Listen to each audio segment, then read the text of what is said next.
Hello everyone, welcome back to another Kerbal Space Program video. In today's video, we are going to be building the Jupiter 3 rocket.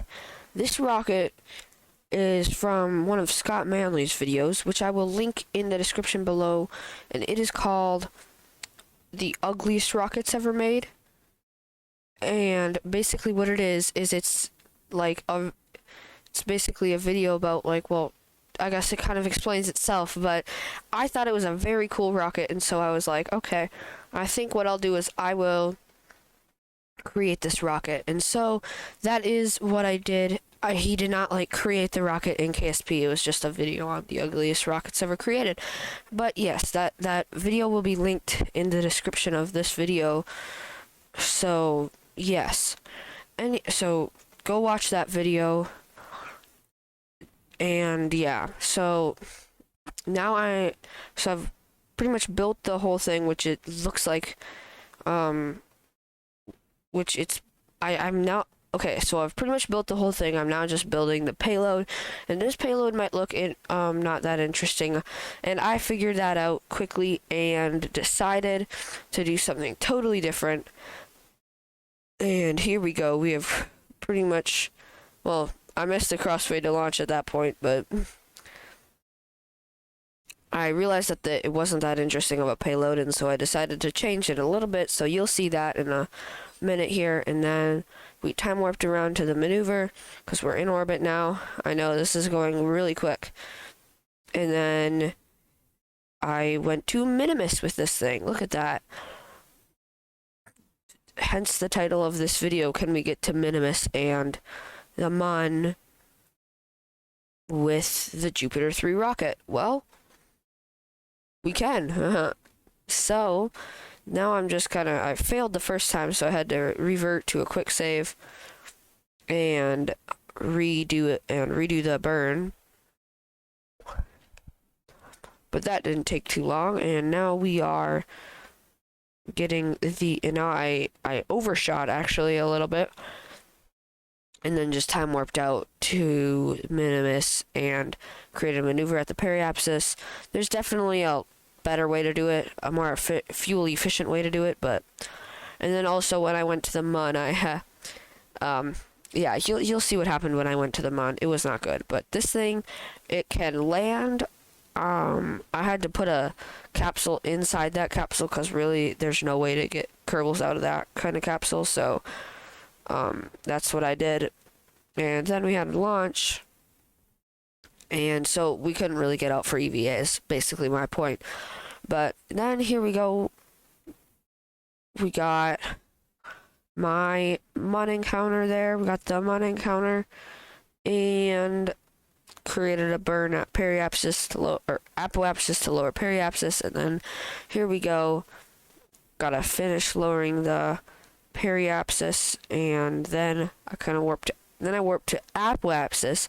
Wow, I'm saying a lot of apsiuses today. And then burned to lower my lower hull. And then here's what happened.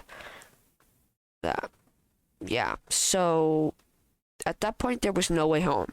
So I reverted again because I had quick saved just as I was coming in, which I was like, oh no, this is a terrible idea. Then I hacked the gravity and lowered it, and that did nothing. But then this next time it still it did something because that gravity was still hacked. But don't worry, you can land this thing on the Mun without hacking gravity. I just didn't take the time to slow down enough. So yeah, you should be able to. Then we landed on a slope, so I got ready for the picture, and it pretty much touched down, and it got the picture, and then I was like, oh wait, maybe it'll stay, and got another picture, and then I blasted off because, well, it wasn't gonna work because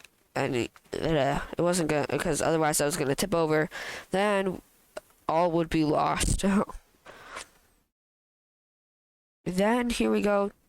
I raised my apoapsis. Okay, I don't think I need to go over that all, but anyways, then I warped to then warp to my periapsis, which is the lowest point, apoapsis, highest point. Assuming you know that. If you don't, well then there you go. And I had to perform, and then I performed a burn retrograde, so that way I could lower my, oh my gosh, I'm saying apoapsis and periapsis a lot. And so I had to lower my apoapsis. And then I then created a burn. Well, I was out of fuel at that point. And that's why I had that upper stage, which if you look at it, maybe in just a second here. There, it has RCS on it, so there, decouple that docking port. And then if we burn that way, there you go. So that's what I did. I then burned retrograde with the RCS thrusters, and now we're go for atmospheric reentry. Yay! And I kind of waited till the last second and then decoupled that and flipped it over. I think that capsule looks kind of cool. And then here we go. We got Wenger over there. She's she's having the time of her life. But yeah, if you're liking the video so far, hit the like button and subscribe. And also KSP came out with a new update, which I think is pretty cool. I don't know when I'm gonna play it next, but I did like the update. I heard that there's new launch sites and fireworks and stuff like that. I just barely checked it out yesterday for a little bit, but yeah, then here we go. Splashdown really soon, maybe. I kind of cut out the parachuting down part because it gets kind of boring, just kind of sitting there for 5 minutes, just kind of waiting for it to splash down. And there we go, splashdown. And that's all for this video. I hope you guys enjoyed, and see you in the next video.